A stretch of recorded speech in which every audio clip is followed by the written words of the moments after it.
Hello Newsnet junkies, it is 7 a.m. and that can mean only one thing. Time for your daily news briefing from HeroNet Herald. Recapping last night's news, the city's newest vigilante struck again. This time it was down at the docks. While reports are still a bit unclear as to what happened, the police spokeswoman Julianne Marcel was able to confirm that Night Raid was involved and that they are still working to track down and apprehend him or her. Few reliable eyewitnesses to Night Raid's activities have come forward to date, so most of the information the public has is unclear whether or not Night Raid is yet another superhuman hero or a normal human operating in the city. Reviewing some of the accounts that have come from last night's raid, as they have come to be called, suggests that there were weapons being smuggled through the docks and that Night Raid busted in while they were in transit.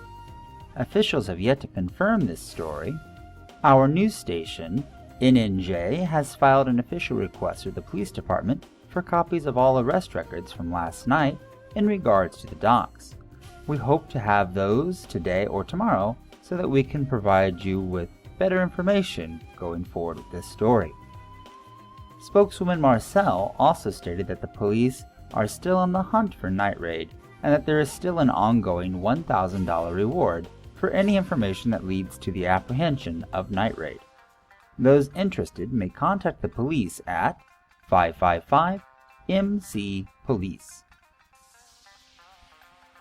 Jason Stiles, the director of Downtown Art Museum that was the center of the attempted robbery by the Corrupted 2 days ago, has confirmed that the museum will once again open tomorrow for regular service. While the Corrupted did not make away with any pieces of art, there were some that were destroyed in the conflict. This has only heightened the pressure on the City Council and on Mayor Brennan to push through the Superhuman Registration Ordinance. Proponents of it are claiming that it would rein in some of the excesses in the city's heroes while providing legal repercussions for damages. Director Stiles has refused to comment further on his stance, especially in regards to the robbery and the destruction of property from 2 nights ago. Speaking as a personal fan of the museum, I look forward to its reopening. I haven't been there since spring and see this as an excellent chance to see the new pieces on display. For those who have not gone, it is located downtown on Oak Street near the Memorial Park, opening at 9 a.m. and closing at 7:30 on weekdays and 8:30 on weekends. Since Mayor Brennan's implementation of her holistic education program last year, the museum has offered free admittance to all youths and college students. It is an excellent place to spend the day with friends, family, or significant others.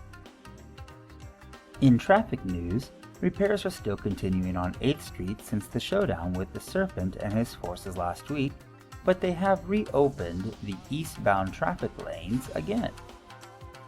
This should help alleviate some of the congestion, the mayor's office stated.